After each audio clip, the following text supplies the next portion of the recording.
Hare Krishna, everybody. So this is talk 2 in the series of 5, where we had last week talk 1, and that was about self-realization. Remember, these 5 talks are all going to have or start with the letter S. So last week we did self-realization, which means I am not this body. I am an eternal soul. I should not identify myself with material, temporary designations such as gender, name, nationality, job, etc.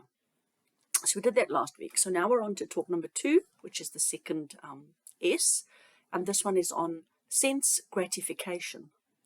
And the reason that sense gratification follows on from last week is because in reality, if we think about trying to not identify with the body, then wouldn't that automatically mean you should not identify with the senses of the body as well? So if one identifies and enjoys frivolously the senses of the body, fulfilling the senses of the body, then that would mean you don't have self-realization, which is the first step towards spiritual maturity and spiritual development. Self-realization in any religion is the first step. I am not this body, I am a soul. So, you have failed in step 1 if we can't get step 2 under control.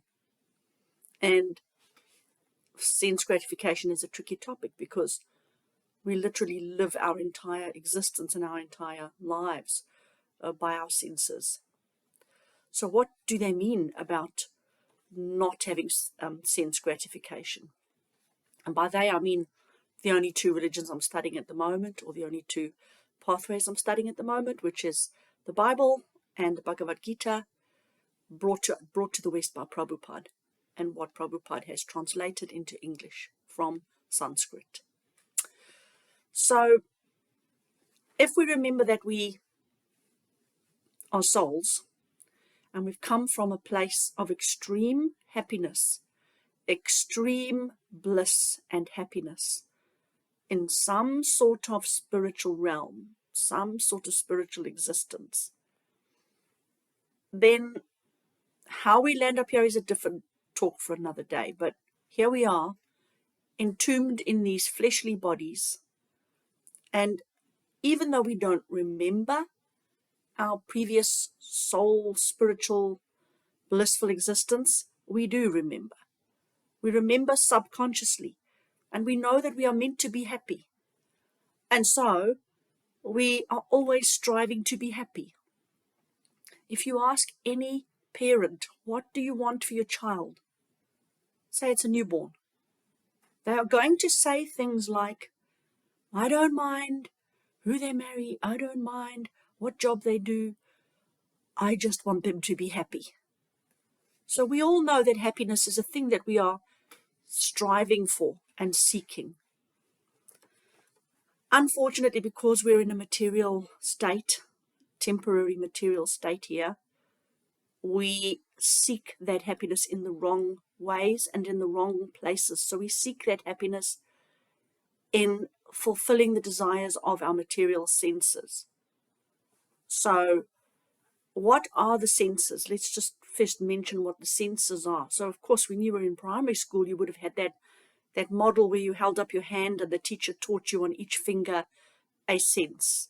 So you would know things like seeing and hearing and feeling and tasting. And so we know about the material senses, but do you realize and do we know that there are other senses that are more subtle? For example, we have false ego. We have definitely got mind and ego as some kind of other subtle senses which are not as materially obvious, but they still cry out for gratification like any sense cries out for gratification. So there's actually more than just the 5. And they're all clamoring for attention, and they're all desiring to be satisfied, and they're all taking up our mind and our focus, asking all the time, satisfy me. No, satisfy me. And so you're running around as a slave to the senses, permanently trying to satisfy them. So it might be things like, in my case, most definitely taste. That is my ruling sense, and that is what gives me joy in life. Is, yay, I'm going to have a piece of chocolate cake, and you can see I've had chubbiness as a result. It's not good for one, and that is my challenge to overcome. But we all have maybe predominant sense gratifications that enslave us. I read something the other day, actually, that was really good, that said these senses that are not desirable for us to strive to please, they should not be our master. We should be the master of them. They all lead to addictions. And I had thought about it, and yes, they do all lead to addictions. There is the addiction to food. Therefore, you have clubs called Overeaters Anonymous. Then you have addictions to gambling, which is one of the regulative principles in the Bhagavad Gita, is you should not be gambling, because your mind is focused on fulfilling that need. So if we think of maybe ourselves as, this comes directly from the Vedic literature, if we think of ourselves, the soul, as our real selves, the soul as a passenger in some kind of horse carriage transport, the 5 horses, because this carriage has 5 horses drawing it, the 5 horses are the senses, the main 5 senses. And if you don't use control when you ride a carriage with horses, the horses will run amok and they will take you where they want to take you. So there's a large section of knowledge given via the Vedic literatures on, well, how does one actually control these 5 tempestuous horses? So now that we've established what the senses are, it's not just the 5 material senses, it's things like mind and false ego. Also in the Vedic literature, they tell you that your mind can be your greatest friend if it's controlled, but if it's not, it is your greatest enemy and your greatest obstacle to spiritual progress. So now that we've established what these senses are, let's just look at some examples of sense gratification. It might be virtually everything that we do in our lives is sense gratification. Looking for nice restaurants to go and eat, or nice cafes, or wandering around the supermarket looking for nice treats to eat. Or if we want to satisfy the sense of sight, we'll be looking for beautiful scenery, or beautiful paintings, or beautiful people, or beautiful fashions, or beautiful jewelry. If we want to satisfy the sense of hearing, we might be listening to certain songs, certain music. And if we want to satisfy the more subtle senses, we'll be looking for things such as praise and recognition. And the fact that those subtle senses are senses, just think how you use your everyday English language. Have you ever heard it said, I had a sense of pride in what I achieved? A sense of pride, or a sense of satisfaction in what I've done. So the very words is telling us that they are part of the sensory mechanisms, even though they're not material. So when one is looking for pride from one's achievements, self-pride, or when one is looking for recognition from the boss for a job done well, these are just natural things to us. We just do it all the time. It's lovely when the boss says you've done a great job. But if that's what we are seeking, if that's our driving motivation to get that praise from the boss, then that counts as a type of sense gratification. So, yes, sadly for us, we are aware that we are supposed to be happy. So we go out and look for it. Our whole lives, we search for happiness in all these material ways. Happiness through a lovely song can make you happy. Yes, it can. A lovely piece of chocolate cake can definitely make me happy. A beautiful painting can make one happy, but they never last. They are temporary. The cake is temporary. The enjoyment of the cake is temporary. The art is temporary. One day this earth is going to be swallowed up by the sun, and all the beautiful Da Vinci art and everything's going to be gone. These are all temporary, and your enjoyment of the art is temporary. You can't stand your whole life standing in front of the Mona Lisa. So none of these things are lasting sources of happiness.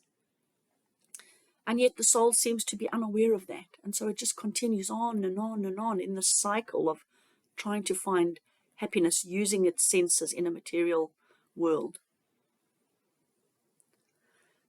So what we really need is eternal happiness. And since eternal happiness can't be found on the material plane, then we do need to actually look elsewhere. And what we need to look for is to go back to that eternal, blissful happiness that is not temporary, that exists in our original home where we came from. And so we should be focusing our attentions and our strivings upon that goal, to go back to that happiness, not the poor substitute that the material happiness can provide. And even if you somehow made chocolate cake and fashion and jewelry and paintings and art and scenery make you happy your whole life, even if you somehow didn't have spells of worry and anxiety and stress and illness and other things in between, even if you somehow manage that, it's still temporary. You're still going to pass out of this body, and all those temporary pleasures will be gone. So we need to focus on the permanent, eternal source of happiness where we came from. So on this line, I have some quotes here from the Bible and from the Bhagavad Gita, which are both, again, I keep saying this, they are saying the same thing, which are both trying to tell us the same message, that these earthly, fleshly, bodily senses and sense gratifications are our enemy. They are getting in our way. Now, Krishna consciousness does not ask us to deny the senses, because they exist and they demand to be used. It's not the using of the senses, and it's not even the enjoying of the senses that's the problem. It's the state of consciousness you are in while enjoying those senses. So if you're enjoying looking at art, and you're just sort of worshipping the material hand that held the brush. Wow, what a clever artist, what an amazing person, how skilled, how talented. Then that's a certain level of consciousness, and you're enjoying the art. But if you can enjoy the art because the art has deeper meaning, the art has some sort of spiritual message, and if you even just look at the art and think about the power behind the hand that did that art. Where did that mind get its inspiration from? Where did that hand get its skill from? If you even just look at it in that manner, that's an entirely different way of enjoying the art. And certainly Hare Krishna devotees love their food. They just love it in a different way. They love to prepare it, and while they're preparing the food, they are in their mind the whole time. They're offering it to the Lord, going, this is your food. These hands that are preparing this food belong to you. You created them. This power that's powering my brain to tell me what to stir and what to add, that's you. That's your energy and your potency. So this is your food. You made it. I didn't create a single atom of this tomato. Every single thing, from the spoon to the pot to the heat that's heating the pot to the vegetables and food that's going into the pot, it's all created by the Lord and belongs to the Lord, and we are only temporary borrowers of it. So if you're cooking in that mindset, that sort of gratitude and devotional mindset. And if you then offer that food to the Lord before you eat it, in full recognition of who is the actual owner of that food, you offer it to the Lord in sincere gratitude, and then you only partake of it. That's a whole different way of enjoying food. It's a different consciousness level. So the senses are still tasting the tastes. They still make lovely sweet desserts. It's just in a different mode of consciousness. So when we say deny self-gratification, we perhaps don't mean you can never look at anything pretty, you can never hear any nice music, you can never enjoy a beautiful view of scenery, you can't enjoy food. It's just elevate the consciousness to a different state and spiritualize the senses instead of just having them on the fleshly level. Right, so for the quotes. So in the Bible, we've got John, chapter 2, verses 15 to 17. Love not the world, neither the things that are in the world. If any man love the world, the love of the Father is not in him. For all that is in the world, the lust of the flesh, and the lust of the ego, and the pride of life, is not of the Father, but is of the world. And the world passeth away, and the lust thereof. But he that doeth the will of God abideth forever. Bible, Luke chapter 9, verse 23. And he said to all, if anyone would come after me, let him deny himself and take up his cross daily and follow me. Try to deny all these worldly, fleshly enjoyments and spiritualize your senses. Romans chapter 8, verses 12 to 13. So then, brothers, we are debtors, not to the flesh, to live according to the flesh. For if you live according to the flesh, you will die. But if by the Spirit you put to death the deeds of the body, you will live. Galatians chapter 5, verses 16 to 25. But I say, walk by the Spirit, and you will not gratify the desires of the flesh. Not gratify the desires of the flesh. For the desires of the flesh are against the Spirit, and the desires of the Spirit are against the flesh. So focusing on gratifying fleshly, bodily sense gratification is a massive impediment to spiritual progress. You have to find a way to spiritualize the senses. Bhagavad Gita, chapter 3, verse 40.